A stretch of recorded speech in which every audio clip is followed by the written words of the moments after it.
n'est entre les mains de quelqu'un qui vous renvoie ce qu'il faut faire juste pour ce texte-là, pour ce personnage-là, et pas pour un autre. Donc autant pour l'appel de la forêt, je pense qu'il y a un moment donné où on doit être pris, et qu'il y a forcément un galop à faire entendre, il y a un souffle.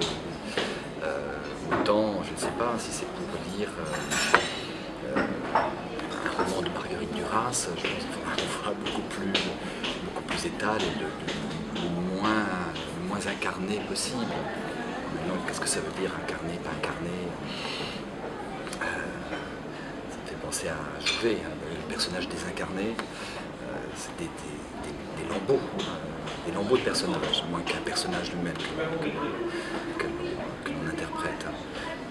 Donc je crois qu'il n'y a pas de règle, voilà, de ça tout simplement. Il me semble qu'il n'y a pas de règle. Il faut juste se laisser prendre, se laisser diriger, avoir une vision globale, c'est-à-dire un plan de vol. Voilà. Il y a un début, un milieu, une fin, et voir comment on va atterrir le mieux possible pour donner globalement le sens et l'idée d'un texte.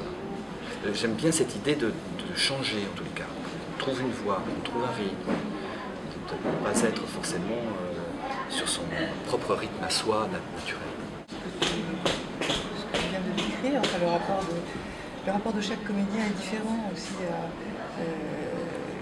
Je crois qu'il y a des comédiens qui en studio se retrouvent en effet un peu comme sur une scène, et d'autres qui ressentent davantage le studio comme une espèce de protection un peu intimiste, et qui du coup adaptent leur voix et leur façon de dire le texte. Enfin, disons que par ma petite expérience, c'est un peu ça que j'ai vu, que j'ai constaté. Je pense à des comédiens qui en studio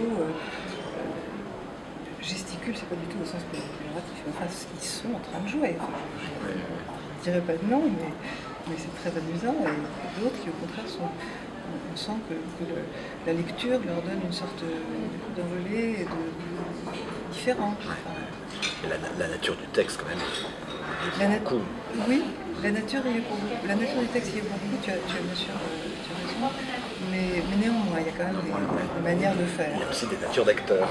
Ben voilà, plus ou il y a moins des natures d'acteurs. physiques, plus ou moins. Oui, absolument. Un timbre de voix, une voix incarnée, une voix charnelle, c'est le corps, enfin, non? C'est le corps. Hein, c'est ni plus ni moins que le corps. Et je trouve que c'est ce qu'on ressent très très fortement